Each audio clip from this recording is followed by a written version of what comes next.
Durante la semana pasada, los índices accionarios a nivel internacional reportaron un comportamiento mixto. En el caso de Norteamérica y puntualmente de Estados Unidos, la renta variable sufrió desvalorizaciones considerables por dos factores principales. Por un lado, malas cifras de los principales fundamentales económicos y de otro, la continuidad de la incertidumbre de qué pasará con el sector financiero durante este año. En cuanto a las cifras, recibimos el dato de ventas de vivienda que continuó mostrando un deterioro continuo que parece pues no tener fin, al menos para el primer semestre de este año. Y tuvimos el dato revisado de crecimiento económico para el cuarto trimestre del 2008 correspondiente a Estados Unidos, el cual había reportado ser alrededor de menos 3.8 y que el dato revisado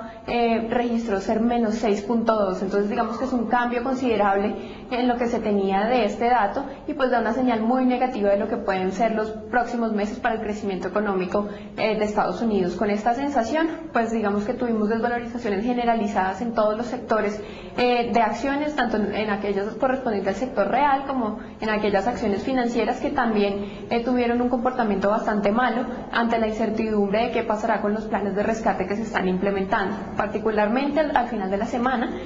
tuvimos noticias de un acuerdo realizado entre el gobierno de Estados Unidos y el Citigroup,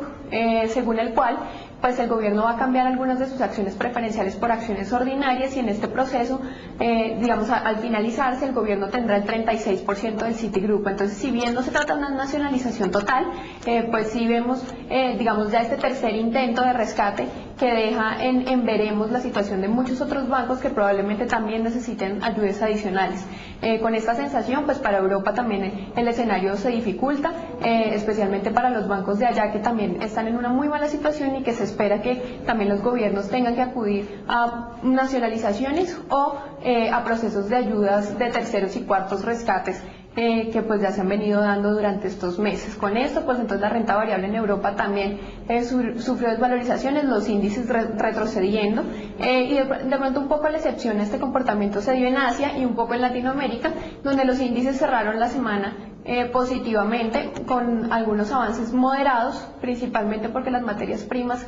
subieron sus precios durante la semana, lo que le dio algo de impulso a las acciones petroleras y las acciones del sector de aluminios, cobre y algunas otras empresas pues de este sector relacionados con los bienes básicos. Entonces con esto pues en Colombia cerramos con avances moderados en la renta variable, la acción de Ecopetrol subiendo a la espera de la asamblea y de la aprobación del dividendo, que finalmente el viernes se propuso que se llevara a asamblea un dividendo de 220 pesos por acción, lo cual está un poquito por debajo de los pronósticos del mercado, que se encontraban alrededor de los 230 pesos. De hecho, el gobierno esperaba que este dividendo fuera así para poder recaudar con esto 8.4 billones y pues finalmente, si se diera el dividendo de 220 que se propuso, pues el gobierno solo podría recaudar por este lado 8 billones, lo que habría una diferencia de 400.000 millones por este rubro. Pero pues bueno, la asamblea extraordinaria que se realizó el día viernes dio como resultado esto y ahorita estamos a la espera de la asamblea final donde los accionistas decidirán si finalmente pues esto se dará de esta forma o si de pronto podrán negociarse un dividendo mayor. En el caso de la renta fija vimos un proceso de consolidación de niveles de las tasas de negociación de los títulos de renta fija en Estados Unidos, los tesoros. Vimos que el comportamiento de los principales títulos fue a la desvalorización, de todas maneras fue un proceso moderado. Por ejemplo, los títulos de 5 años acudieron a tasas más o menos del 2% frente a tasas de 1.75, 1.8% de la semana anterior. En general se dio un proceso, digamos, de indecisión, si bien todavía los agentes recurren a estos activos como refugio, de todas maneras con algunas noticias de pues malas del sector vivienda y de crecimiento. También vimos algo de fuga hacia otros mercados, hacia de pronto el oro, que también continuó con algunas valorizaciones. En el caso de la renta fija local, sí vimos un proceso y una continuidad de ese rally tan marcado que hemos venido teniendo desde noviembre, en la que todos los títulos de la curva de manera generalizada continúan con bastantes compras. En particular se vieron las mayores valorizaciones en la parte corta de la curva, referencias del 2010, 2012, 2014, que tuvieron movimientos bastante fuertes a la espera de la decisión de recorte de tasas en la reunión del día viernes, el consenso del mercado estaba en 50 puntos básicos, el grupo de economía de Scandia esperábamos un recorte de 75 puntos básicos y el banco, digamos, nos vino con una sorpresa bastante buena, de un recorte de 100 puntos básicos que seguramente dará lugar a que este rally en los test continúe durante la presente semana. Entonces, pues con esto la semana cerró positiva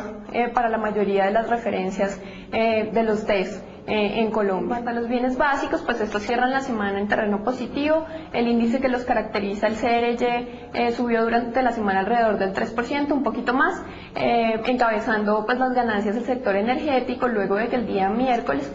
salieran los resultados de inventarios de petróleo y sus derivados, los cuales crecieron a un ritmo menor al esperado por el mercado. Con estos menores inventarios pues se presionaron los precios al alza, lo que puede estar explicando pues las valorizaciones del crudo, la gasolina durante la semana y algunos también commodities del sector industrial que también ganaron algo de terreno. Sin embargo, para el día viernes ya vemos algo de presiones en esta tendencia positiva. Si bien cerramos la semana, como digo, con avances, pues ya para el día viernes tuvimos algunos retrocesos explicados más que todo por la publicación del dato revisado de PIB, que como digo pues fue muy negativo y por ende se especula que pues la demanda de petróleo todavía continúe bastante deprimida durante el 2009. Finalmente, en el caso pues de las monedas, lo que vimos fue una apreciación del dólar frente a las principales monedas de Europa.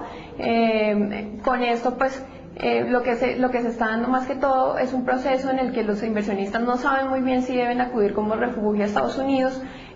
o no, y por ende pues digamos estos cambios, aunque sí favorecieron el dólar, pues de todas maneras no se trata de una tendencia que pueda continuar fuertemente durante los próximos días, sino más como una indecisión que se encuentra presente en el mercado. Y en el caso del mercado, digamos, pues de la moneda local, lo que vimos es que luego de varias semanas de devaluaciones, finalmente el precio se apreció de una forma moderada, lo cual pudo estar explicado por menores compras de agentes tanto internacionales como locales, los cuales esperaban que en la reunión del viernes el Banrep acudiera a medidas de intervención cambiaria. Entonces pues digamos que los incentivos para realizar compras fueron pocos durante la semana. De todas maneras, lo que se dio es que el Banrep finalmente no realizó ninguna intervención cambiaria, con lo que podríamos dar lugar a una continuidad en ese proceso de evaluación que veníamos mirando, y de hecho para la sesión de hoy lunes ya vemos algunos repuntes de nuevo en el dólar. Entonces, si bien se trató de una corrección, fue una corrección moderada y no indica un cambio de tendencia a la devaluación del peso colombiano.